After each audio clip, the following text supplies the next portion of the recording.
जय हिंद दोस्तों। स्वागत है आपका अपने YouTube channel thanks learning classes में। उम्मीद है दोस्तों आप सबकी अच्छी तैयारी चल रही होगी और जैसा आप सभी जानते भी हैं 2024 बोर्ड पेपर की डेट आ चुकी है और पहला पेपर 22 फरवरी को हिंदी का पेपर है। तो उसकी तैयारी और बेहतर करने के लिए मैं आज आपके लिए लेके आ गया हूँ 2023 का बोर्ड पेपर। चलिए स्टार्ट करते हैं आज की क्लास और आज का पहला क्वेश्चन है, झूठा सच किस विधा की रचना है? नंबर ए निबंध, नंबर बी कहानी, नंबर सी उपन्यास, नंबर डी नाटक। तो हो जाएगा उपन्यास।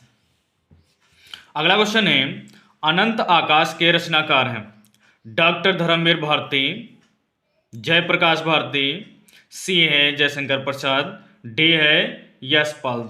तो इसका सही आंसर हो जाएगा Jaishankar Prasad, option B. Question number third है, निम्नलिखित कथनों में से कौन सा कथन सही है?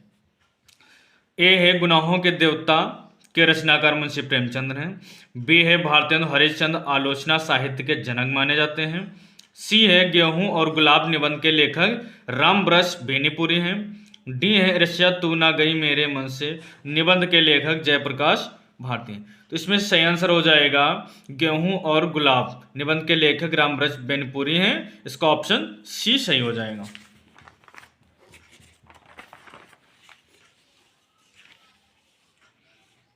अगला क्वेश्चन है नंबर 4, पंचांग दर्शन के रचनाकार कौन है?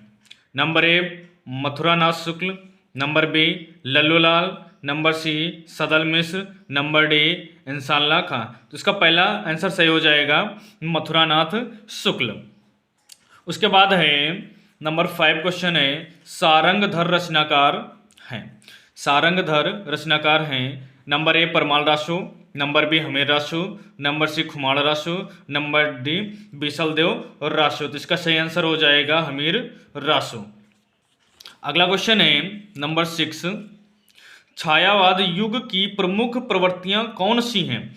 नंबर ए कुंठा और निराशा के स्वर, नंबर बी श्रृंगार और प्रेम वेदना, नंबर सी नारी के प्रति परिवर्तित दृष्टिकोण, नंबर डी ऋत ग्रंथों का निर्माण। तो इसमें ऑप्शन बी सही हो जाएगा श्रृंगार और प्रेम वेदना। क्वेश्चन नंबर सी का ऑप्शन बी सही हो जाएगा श्रृंगार और प्रेम वेदना। उसके बाद क्वेश्चन नंबर 7 है, निम्नलिखित में शुक्लोत्तर युग के लेखक कौन हैं? नंबर ए वासुदेव शरण अग्रवाल, प्रताप नारायण मिश्र, किशोरीलाल गोस्वामी, श्याम सुंदर दास। तो शुक्लोत्तर युग के लेखक हैं वासुदेव शरण अग्रवाल, ऑप्शन ए इसका बिल्कुल सही आंसर हो जाएगा। अगला क्वेश्चन है नंबर 8, साकेत किस युग की रचना है? भारतेंदु युग, द्विवेदी युग, प्रगतिवादी युग, छायावादी युग। तो साकेत आपकी कौन से युग की रचना हो जाएगी? भारतेंदु युग की रचना है। भारत दुर्दशा किस विधा की रचना है? जीवनी है, आत्मकथा है, रेखा चित्र है या फिर एकांकी है? तो ये हो जाएगी एकांकी। भारत दुर्दशा किस विधा की रचना है? एकांकी। बिहारी किस युग के कवि हैं? नंबर ए आधुनिक काल, बी रीतिकाल, सी भक्तिकाल, डी आदिकाल। तो इसमें से बी ऑप्शन सही हो जाएगा रीतिकाल। नंबर 11 क्वेश्चन है, रस पर है, नाना वाहन नाना वेशा बिहसे शिव समाज निज देखा, को मुखहीन विपुल मुख काहू, बिनु पद कर को बहु बाहु। उपर्युक्त पंक्ति में कौन सा रस आपको बताना है? नंबर ए करुण रस, नंबर बी वीर रस, शांत रस, हास्य रस। तो इसमें हो जाएगा हास्य रस। क्वेश्चन नंबर 12 है, इसमें आपको अलंकार बताना है। यहीं कहीं पर बिखर गए वह भग्न विजय मालाशी, उपर्युक्त पंक्ति में कौन सा अलंकार है? उपमा अलंकार, उत्प्रेक्षा अलंकार, रूपक अलंकार, श्लेष अलंकार। तो इसका सही आंसर हो जाएगा उपमा अलंकार। उसके बाद है, रोला किस प्रकार का छंद है? विषम मात्रिक छंद, अर्धमात्रिक, अर्ध सममात्रिक, सममात्रिक, इनमें से कोई नहीं। तो इसका सही आंसर हो जाएगा सममात्रिक। रोला एक सममात्रिक छंद है। नंबर 14 पर है, निर्जन शब्द में किस उपसर्ग का प्रत्यय किया गया है? निर्जन, जो शुरुआत में शब्द जुड़ जाते हैं और शब्द परिवर्तन करते हैं उसको हम क्या कहते हैं? उपसर्ग। तो इसमें से देखेंगे कौन सा शब्द जुड़ा है, नी, नीर, नि या निर। तो इसमें से क्या हो जाएगा? निर। अगला क्वेश्चन है, धनुष का पर्यायवाची शब्द है? अश्मि, कुलिस, कोदंड, पवि। इसका सही आंसर हो जाएगा कोदंड।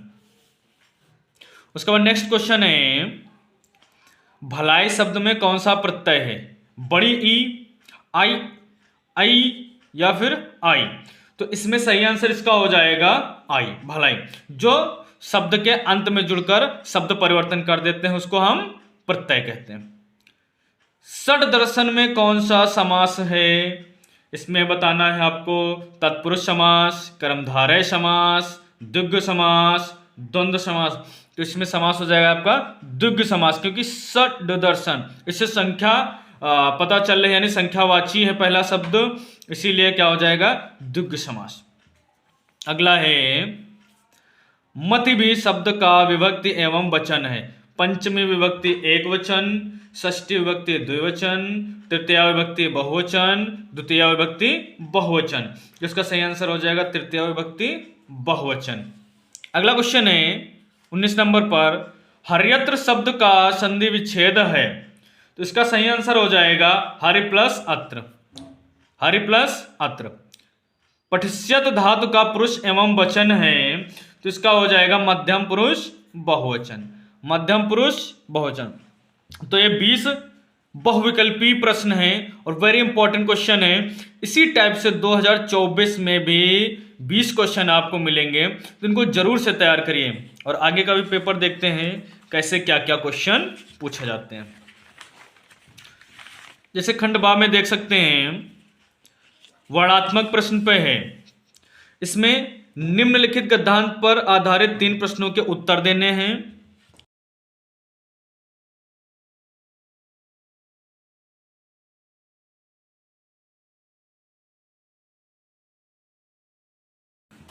उसके बाद देखेंगे नेक्स्ट क्वेश्चन है, यह पद्यांश से आता है, दिए गए पद्यांश पर आधारित 3 प्रश्नों के उत्तर दीजिए। यहां पर 2 पद्यांश दिए गए हैं, 2 में से कोई एक पद्यांश करना है और यह भी कितने नंबर का है? 6 नंबर का है। उसके बाद देखते हैं, एक संस्कृत का गद्यांश आता है, संदर्भ सहित अनुवाद करना है, यह भी आपको अथवा में मिल जाएगा। यह आपका आता है 5 नंबर का। उसके बाद देखेंगे जो नेक्स्ट क्वेश्चन आता है, ये संस्कृत पद्यांश से आता है, ये भी आपका 5 नंबर का आया था। ये 2 यहाँ पर श्लोक दिए गए हैं, 2 में से कोई एक श्लोक करना है, संदर्भ सहित अनुवाद करना है। उसके बाद यहाँ पर देख सकते हैं नेक्स्ट क्वेश्चन है, अपने पठित खंडकाव्य के आधार पर निम्नलिखित प्रश्नों में से किसी एक प्रश्न का उत्तर देना है।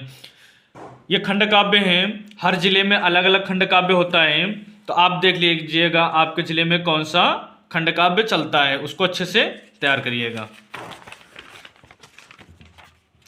उसके बाद है नेक्स्ट क्वेश्चन है, दिए गए लेखकों में से किसी एक का जीवन परिचय देते उनकी कृतियों उनकी एक प्रमुख रचना का उल्लेख करना है।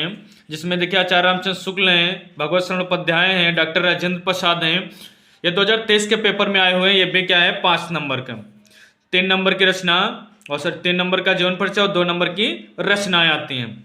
उसके बाद है कवियों में से किसी एक का जीवन परिचय देते हुए उनकी एक प्रमुख रचना लिखनी। इसमें है महाकवि सूरदास, महादेवी वर्मा, सुमित्रानंदन पंत, भी 5 नंबर। उसके बाद नेक्स्ट जो क्वेश्चन आया है, अपनी पाठ्य पुस्तक में से कंठस्थ कोई एक श्लोक लिखिए जो इस प्रश्न पत्र में ना आया हो। ये 2 नंबर का है। आप कम से कम 3 श्लोक जरूर तैयार करके जाएं, जिससे अगर 2 आ भी जाते हैं, अगर मान के चलिए 2 श्लोक आपके यहाँ पर आ भी गए हैं, तो एक श्लोक आपके लिए ऑप्शन में बच जाए और आप उसको लिख पाए अच्छे से। और आगे देख सकते हैं, निम्नलिखित में से किन्हीं 2 प्रश्नों के उत्तर संस्कृत में देने हैं, इनको भी अच्छे से तैयार करिए। निम्नलिखित में से किसी एक विषय पर निबंध लिखना है। आतंकवाद की समस्या में समाधान, बेरोजगारी की समस्या में समाधान, छात्र और अनुशासन, प्रदूषण की समस्या में समाधान। और जैसा आप सभी जानते हैं हिंदी के पेपर में कुछ ना कुछ चेंजेस हुए हैं, जैसे ये 9 नंबर का है 7 नंबर का आएगा, और एक और भी क्वेश्चन ऐड हो गया है जो कि अब उसमें पत्र पूछा जाएगा। तो जो नया वाला पैटर्न है उस पर भी एक वीडियो बनाएंगे, जिसमें नया वाला वीडियो जो यूपी एमएसपी पे सरकार के द्वारा जारी किया जाता है प्रदर्शित प्रश्न पत्र, उसको भी अच्छे से क्लियर करेंगे। इसी प्रकार से नए नए पेपर की जानकारी पाने के लिए और क्लास 10th में बेस्ट करने के लिए हमारे चैनल को सब्सक्राइब करें, और अगर वीडियो अच्छा लगता है तो आप उसे लाइक करें।